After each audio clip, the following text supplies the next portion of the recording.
नमस्कार मित्रों, मैं हूं डॉक्टर रामजी भाई। आपके लिए एक छोटी सी कहानी लेकर आया हूं। कहानी आपको अच्छी लगे तो लाइक एवं सब्सक्राइब करें तथा घंटी अवश्य दबाएं। अधिक से अधिक लोगों तक शेयर जरूर करें। आइए कहानी का आनंद लेते हैं। एक बार स्वर्ग से घोषणा हुई कि भगवान धरती पर सेब बांटने के लिए आ रहे हैं। सभी लोग भगवान से प्रसाद लेने के लिए तैयार होकर लाइन लगाकर खड़े हो गए।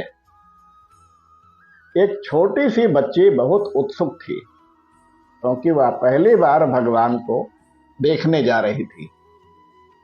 एक बड़े और सुंदर सेब के साथ साथ भगवान के दर्शन की कल्पना से ही वह बहुत खुश हो रही थी। अंत में प्रतीक्षा समाप्त हुई और वह दिन आ गया। बहुत लंबी कतार में सब लोग खड़े थे। जब उस छोटी बालिका का नंबर आया तो भगवान ने उसे एक बड़ा और लाल सेब दिया। जैसे ही वह सेब लेकर लाइन से बाहर निकली, उसका सेब हाथ से छूटकर कीचड़ में गिर गया।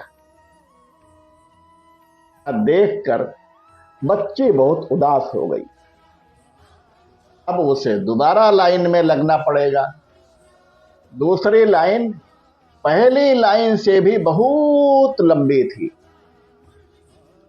लेकिन और कोई रास्ता नहीं था। सब लोग ईमानदारी से अपनी अपनी बारी से सेब लेकर जा रहे थे। अंततः वह बच्ची प्रसाद लेने के लिए फिर से लाइन में लग गई और अपनी बारी की प्रतीक्षा करने लगी। आधी कतार को सेब मिलने के बाद सेब खत्म होने लगे।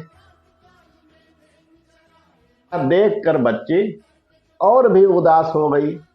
उसने सोचा कि उसकी बारी आने तक तो सेब खत्म ही हो जाएंगे, लेकिन वह ये नहीं जानती थी कि भगवान के भंडार कभी खाली नहीं होते हैं।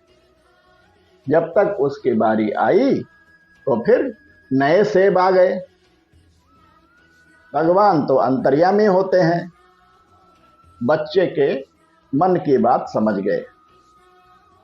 उन्होंने इस बार बच्ची को सेब देकर कहा कि पिछली बार वाला सेब एक तरफ से सड़ चुका था, तुम्हारे लिए सही नहीं था, इसलिए मैंने ही उसे तुम्हारे हाथों से गिरवा दिया था। दूसरी तरफ लंबी कतार में तुम्हें इसलिए लगाया क्योंकि नए सेब अभी पेड़ों पर लगे थे, उनके आने में समय बाकी था, इसलिए तुम्हें अधिक प्रतीक्षा करनी पड़ी। ये सेब अधिक लाल, सुंदर और तुम्हारे लिए उपयुक्त है। भगवान की यह बात सुनकर बच्ची संतुष्ट हो गई। इसी प्रकार यदि आपके किसी काम में विलंब हो रहा है तो उसे भगवान की इच्छा मानकर स्वीकार करें।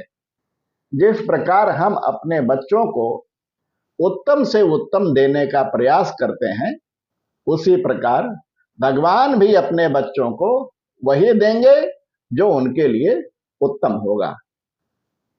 ईमानदारी से अपनी बारी की प्रतीक्षा करें और उन परम पिता की कृपा के लिए हर पल हर क्षण उनका गुणगान करें। ऐसे ही कहानी के साथ आपसे फिर भेंट होगी। तब तक के लिए सभी को जय सिया राम।